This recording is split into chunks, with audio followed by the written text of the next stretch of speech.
गरीबी सिर्फ जेब खाली नहीं करती, ये बचपन भी छीन लेती है।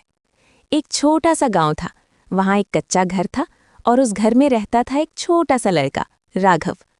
राघव सिर्फ 10 साल का था, पर उसकी सुबह 4 बजे होती थी। स्कूल जाने से पहले वो चाय की टपरी पर काम करता था, क्योंकि उसके लिए पढ़ाई से पहले माँ का पेट भरना जरूरी था। टपरी का मालिक अक्सर उसे डांट देता था, जल्दी काम कर, सपने बाद में देखना। राघव चुप रहता था, क्योंकि गरीब लोग जवाब कम और सहना ज्यादा जानते हैं। उसकी माँ अक्सर बीमार रहती थी।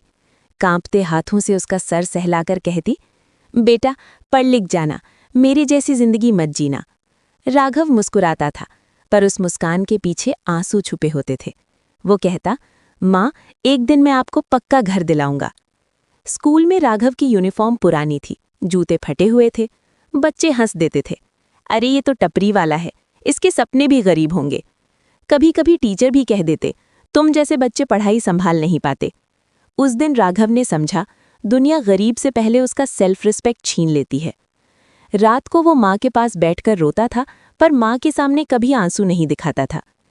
एक दिन टपरी पर काम करते करते राघव बेहोश हो गया। डॉक्टर ने कहा, इस बच्चे को आराम चाहिए, वरना जिंदगी कम हो जाएगी। उस रात माँ चुपचाप बाहर निकली और पहली बार भगवान से सवाल किया, गरीब होना गुनाह है क्या? उसी रात माँ इस दुनिया से चली गई, बिना जवाब लिए। माँ के जाने के बाद राघव बिल्कुल अकेला हो गया। गांव के लोग कहने लगे, अब ये लड़का बर्बाद हो जाएगा। पर राघव ने माँ की तस्वीर के सामने कहा, माँ मैं हार नहीं मानूंगा, आपका सपना मेरी जिम्मेदारी है। दिन में काम, रात को पढ़ाई। सड़क की लाइट के नीचे बैठकर किताब पढ़ता था। भूख लगती थी, पर हौसला जिंदा रहता था। सालों बीत गए। एक दिन एक बड़े शहर में एक बड़ा स्टेज था। एंकर ने कहा, आज के chief guest self made businessman Raghav Sharma. तालियां बज रही थीं, पर राघव की आंखें भीग रही थीं। उसने माइक पकड़कर कहा, मैं आज जो भी हूं अपनी माँ की वजह से हूं।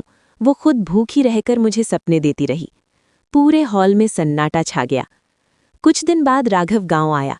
माँ की कब्र के पास बैठकर बोला, माँ आज पक्का घर है, गाड़ी है, नाम है, पर आप नहीं हो।